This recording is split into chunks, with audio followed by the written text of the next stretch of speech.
Sister Rosa by the Neville Brothers. You're listening to Sunday Morning with me, Connie McLaughlin, and 2020 has made many of us more aware of our mortality, hasn't it? With daily reminders of the COVID-19 death toll. While it's an extra stress for us, it's nowhere near the burden for those who've lost loved ones. Next weekend, a virtual festival on grieving has so far attracted around 7,000 people wanting to take part. And joining me now are two of the contributors to the Good Grief Festival, good name, Julia Samuel, MBE, who is a psychotherapist, writer and well-known speaker on loss and grief, and Jane Harris, a psychotherapist who produces documentaries and films and has her very own real experience with grief after losing her son, Josh. Good morning to you both. Good morning. Very nice to be on your programme. Thank you for taking the time to speak to us. Julie, let me start with you. It was meant to be in May, but as a lot of people have had to do, you guys have innovated very quickly, and now you've got 7,000 people signed up online. I think even 8,000. I mean, they did an amazing pivot, the team. You know, if it had been a live festival, we probably would have got 300 people a day. And I think it shows the demand of interest and curiosity and information that people are longing for now. People want to kind of be part of a community to understand themselves when they're grieving, or to understand those that are bereaved so that they can respond to them better. Yeah. And this will be the place they'll find it, I must say. There's so many things and places they can go to within it. It's going to be incredible. And Jane, you've got your own Good Grief project, not linked to the festival, but you look at retreats and different sort of creative ways to acknowledge people's grief. But what do you think about this festival in particular that's really caught the imagination of the public? Were you saying to Julia or were you saying to Jane? I'm Jane. So sorry. Have we got Jane? I think we might actually have a wee problem with Jane's line. Are you there, Jane? Oh, Jane's not with us, but we'll be back with her shortly, hopefully. But Julia, to you, what do you think in particular? Do you think it is just the fact that, you know, it's been, I suppose, in any way it can be advantageous that it's been opened up to so many more people, that people can access it from the comfort of their own home? I think there is that. It makes it much more accessible, and you can go in for an hour if you want, or for half an hour. And there's the grief school, there's webinars, there's workshops. And as you were saying to Jane, all of us have, you know, grief is universal. All of us will be bereaved at some point in our lives. But how we understand ourselves and what we need is very unique. And one of the first things that happens when we're bereaved is that we feel utterly lost. We feel like we've been thrown onto this alien planet and that we must be doing it wrong, that everybody else is doing it right. So by coming to a festival where there's so much to choose from, some people can find they can do it with comedy like Carrie Lloyd, or they can do it with film like Jane Harris, that she, you know, the thing that we know about grief now, which in fact your previous section shows, is that although our future is ended by the death, the love never dies. The love and the relationship with the person that dies continues. And Jane did that by making a brilliant documentary about her son, Josh. And that keeps him alive in her and in the memories of all the people that watched the documentary.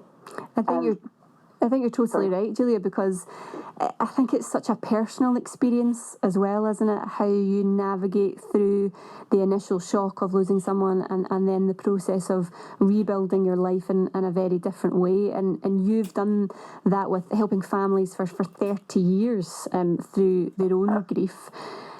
You're doing an event called Is There a Right Way to Grieve at the festival? And I suppose the big question is there? Well, I think, there's a step before is there a right way to grieve. Is the thing that predicts our outcome in grief is the love and connection to others. That when the person we love dies, it's the love of others that helps us have hope and kind of move forward. And the awful thing of the pandemic is social distancing. So the people who are bereaved now, whether it is from corona or from other causes, the thing they've needed most, they most haven't had the absence of people bringing around lasagna, hugs and touch and connection. And that is then what helps them find their own way to grieve when they feel supported. We need support. And there isn't a right way to grieve. I think some people do it by gardening, some people do it by journaling, some people do it by walking and talking, some people do it by making a film like Jane.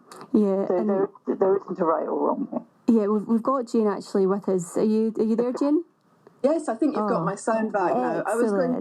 I was going to agree with everything that Julia is saying, and thank you, Connie, for inviting me onto the programme. So the thing is that, of course, your question was, why now? Why the interest in the Good Grief Festival? Well, we're all grieving. I mean, everybody is grieving for something right now.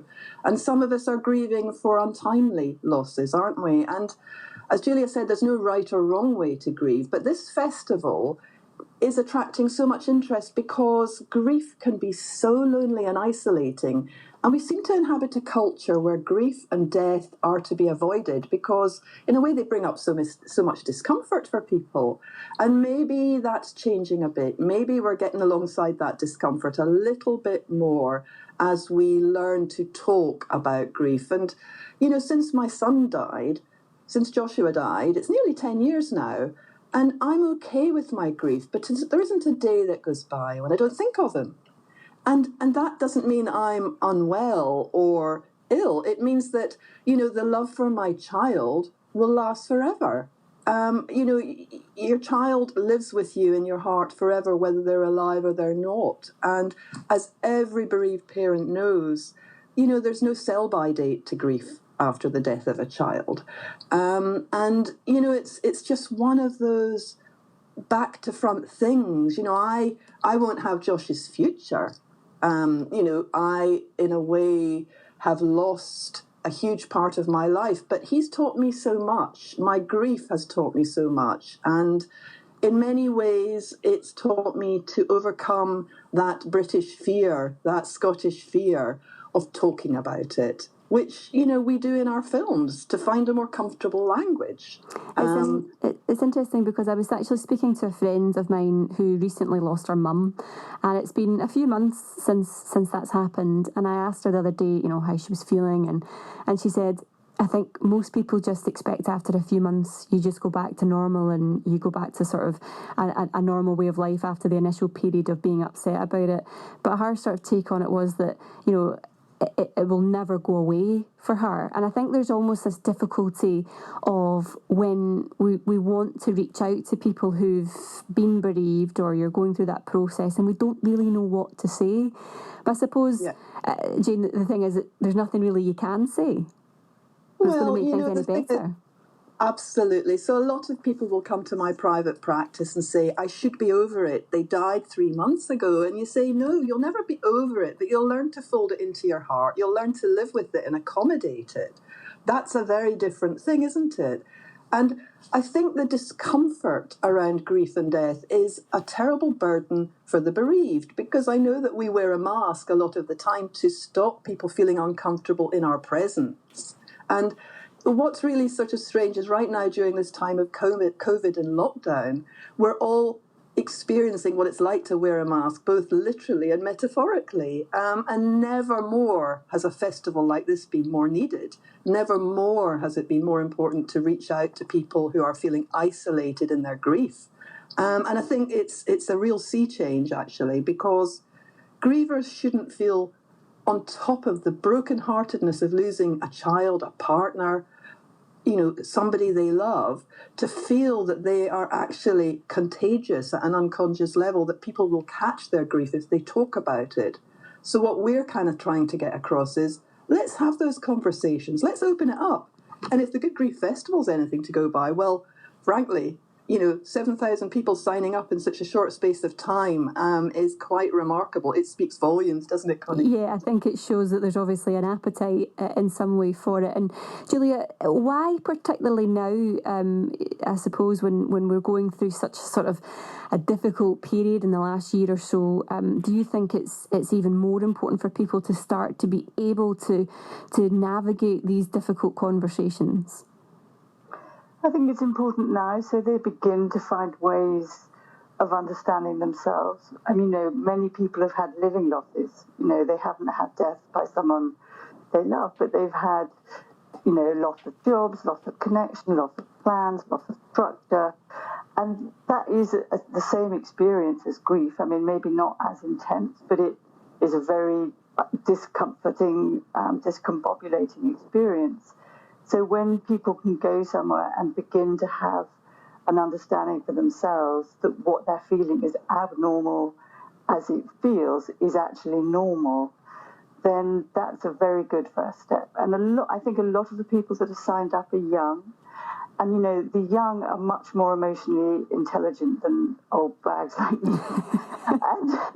and they have an appetite for knowledge, for emotional knowledge, for ways of coping, and curiosity. And I don't think they have the same fear that I was brought up with, that if you talk about death or talk about difficult things, it makes them happen.